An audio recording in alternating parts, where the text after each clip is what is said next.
এটা এমন একটা ঘটনা যেটা সত্যি খুব দুঃখের এবং হৃদয়কে নাড়া দেওয়ার মতো ঘটনা। একটি গ্রাম ছিল। সেই গ্রামে অজয় এবং সানি দুজন বন্ধু ছিল। সেই দুজন বন্ধুর মধ্যে খুব মিল ছিল।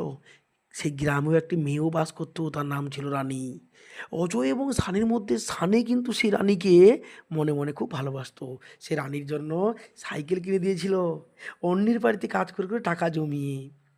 একদিন রানী আম খাবে বলে সানি পরের বাড়িতে লুকিয়ে আম পাড়তে গিয়ে অনেক বকাবকি খেয়েছে। এভাবে সানি রানীর জন্য অনেক কিছু করে বেড়াতো। সেই গ্রামে দৌড় প্রতিযোগিতা হতো। রানী দৌড় প্রতিযোগিতা দেখতে খুব ভালোবাসতো। সানি তাকে খুশি করার জন্য দৌড় না পারলেও সে শুধু রানীর জন্য 1 মাস দৌড় প্র্যাকটিস করে কষ্ট করে সে দৌড় প্রতিযোগিতা দ্বিতীয় স্থান হয়েছিল।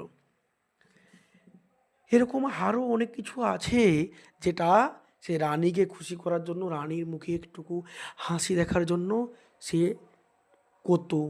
অন্যের কাছে বকাবকি শুনতো, অনেক মারও খেত শুধুমাত্র রানীর জন্য।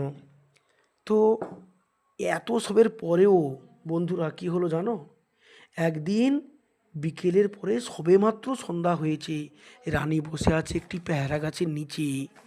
এমন সময় সানির যে সে বন্ধু ছিল অজয়, সে পিছন দিয়ে চুপি চুপি এসে রানীর চোখ টিপে ধরে বলল, আমি কে বলো তো?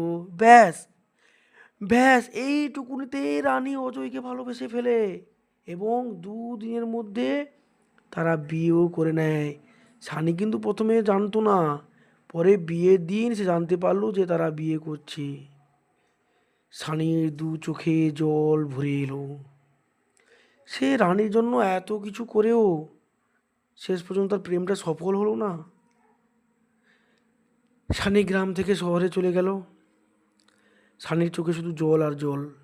এই গল্পে যে নামগুলো নেওয়া হয়েছে তা সম্পূর্ণ কাল্পনিক। বন্ধুরা, এই চ্যানেলটিতে আপনারা দেখতে পাবেন অনেক রকমই নাচ, ভিডিও, কমেডি, নানা রকম দেখতে পাবে। শুধু সাবস্ক্রাইব করে রাখুন, নাহলে ভিডিওগুলো তোমাদের কাছে পৌঁছবে না।